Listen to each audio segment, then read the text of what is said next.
जीवन शिव को खोजने के बारे में नहीं है, बल्कि स्वयं शिव जैसा बनने के बारे में है। नमस्कार, आज हम यहाँ पर बात करेंगे री इन्वेंट यूर सेल्फ की। लेकिन उन स्टेप्स पे बात करने से पहले मैं आपको जो है वो एक पेड़ की कहानी सुनाना चाहता हूँ जिसने अपने आप को री इन्वेंट किया है। तो यह पेड़ जो है एक टाइम पर बहुत परेशान था, उसके जीवन में बहुत सारा दुख, सौरो, स्ट्रगल आपका था।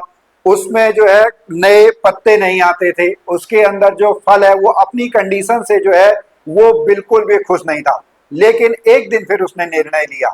एक दिन उसने सोचा कि उसके पेड़ पर जो छोटा सा एक फल लगा हुआ है जो कि अब सड़ने वाला है, उसमें से उसने एक बीज निकाला और उस बीज को जो है वो उसने धरती पर डाल दिया। उसके बाद आने वाले लोगों से उसने मदद मांगी। सबसे पहले उसने जो है वो मिट्टी से मदद मांगी, उसके बाद जब बारिश हुई तो उस बारिश से मदद मांगी, उसके बाद वहां पे बहुत सारे लोग आए, उनसे उसने प्रोटेक्ट करने के लिए कहा। और एक टाइम के बाद उस पेड़ में एक अच्छा सा जो बीज है वो थोड़ा सा जो है वो आपका ग्रो होने लगा और एक टाइम के बाद वो इतना बड़ा हो गया कि उस पेड़ का रेप्लिका वहां पे बन गया। अब ये एक छोटी सी स्टोरी है, एक पेड़ के माध्यम से मैंने आपको समझाने की कोशिश की है, लेकिन आप भी समझिए और वो स्टेप्स अभी हम जानेंगे कि क्या आप इस सिचुएशन से, इस पेड़ की कहानी से कुछ समानता देख रहे हैं।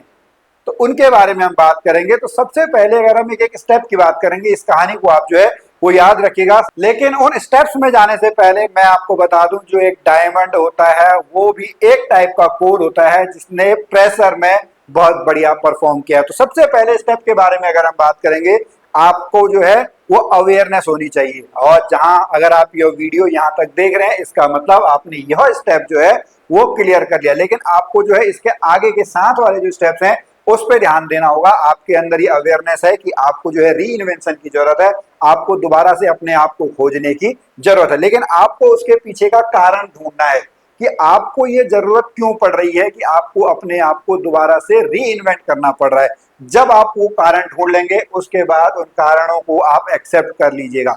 बहुत सारे लोगों में इस स्किल की भी कमी होती है। ये एक स्किल है कि आप अपने आप को उस तरीके से एक्सेप्ट ही नहीं कर पाते हैं जिस तरीके से आपको करना चाहिए, जो आपको आगे मदद करेगा। जब आप ये काम कर लेंगे, उसके बाद आपको जो है थोड़ा सा जूम आउट होना है। अभी आप अपने जीवन में बिल्कुल आप फंस चुके हैं, उसमें आप अंदरूनी तौर पर देख चुके हैं। लेकिन अब आपको क्या होना है, थोड़ा सा अपनी लाइफ को किसी दूसरे के नजरिए से देखना है।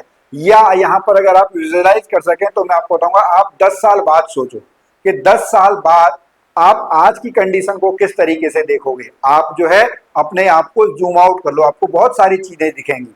उसके बाद वहां पर जो है उसके लिए आप क्या कर सकते हो, उसके लिए आप मेडिटेशन कर सकते हो, उसके लिए आप ध्यान कर सकते हो। ये अलग अलग टॉपिक्स, बहुत बड़े टॉपिक्स हैं, लेकिन मैं आपको स्टेप्स बता रहा हूँ। आप इसके बारे में नेट पे जाके, यूट्यूब पे जाके चेक कर सकते हैं। आपको सेल्फ हीलिंग पे काम करना होगा। सेल्फ हीलिंग में आपको सबसे पहले जो है सेल्फ फॉरगिवनेस पे काम करना होगा। आपको अपने आप को माफ करना होगा जितनी भी आपने गलतियां की हैं, क्योंकि आप आज जो भी हैं वो अपने पिछले किए हुए कर्मों का नतीजा है, पिछले किए हुए कर्मों का परिणाम है। तो सबसे पहले आप अपने आप को माफ कीजिए। जो भी हुआ वो आपकी रिस्पॉन्सिबिलिटी थी। हाँ, आपने गलती की, लेकिन अब जो है आप उसकी रिस्पॉन्सिबिलिटी लेते हैं, आप अपने आप को माफ करते हैं और अपने आगे जीवन के लिए रिस्पॉन्सिबिलिटी आप लोग लेंगे। ये आपका जो है सेकंड पॉइंट है। उसके बाद अगर हम थर्ड पॉइंट की यहाँ पे बात करेंगे, आपको अपने अंदर वो क्वालिटी ढूंढनी है जैसे उस पेड़ ने ढूंढा।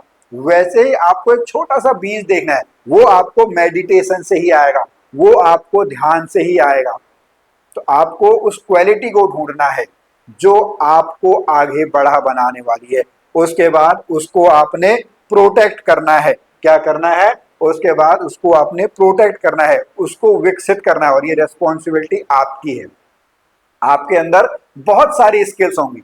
हो सकता है आप अपने जीवन के किसी भी एरिया में, जनरली आपके 4 एरियाज हम कहते हैं जो हमारे गुरुओं ने हमें सिखाए: हेल्थ, रिलेशनशिप, कैरियर और मनी। हर जगह आप ढूंढिए कि आप आज क्यों फंसे हुए हैं। वो स्किल को जो है आप यहाँ पर ढूंढिए, उसको प्रोटेक्ट करें, उसको आप जो है विकसित करें। उसके बाद धैर्य बनाए रखें। और धैर्य बनाने के साथ जो ये पूरी प्रोसेस है, जो री इन्वेंशन की जो पूरी प्रोसेस है, इस पे आप भरोसा रखें, शिव पर भरोसा रखें, अपने आप को सरेंडर कर दें। क्योंकि कोई भी अच्छा काम होने में समय लगता है, उस बीज को पेड़ बनने में बहुत टाइम लगता है। आज आप जो भी हैं पिछले कुछ सालों का नतीजा है, तो आगे जो भी होगा वो दिनों, महीनों, सालों में ही आपको दिखाई देगा। तो आज अपने आप से एक वादा करिए कि आपको अब इस समय री इन्वेंट करना है। उसके लिए जो भी कुछ आपको करना पड़े आप उसके लिए तैयार हैं, आप उसकी 100% रेस्पॉन्सिबिलिटी लें। अगर आपको इसी तरीके से हमारी और भी वीडियो चाहिए तो इस चैनल को सब्सक्राइब कर लीजिए। कोई आपको हमारी तरफ से हेल्प चाहिए तो आप कमेंट में बता दीजिएगा, हम आपसे कांटेक्ट कर लेंगे।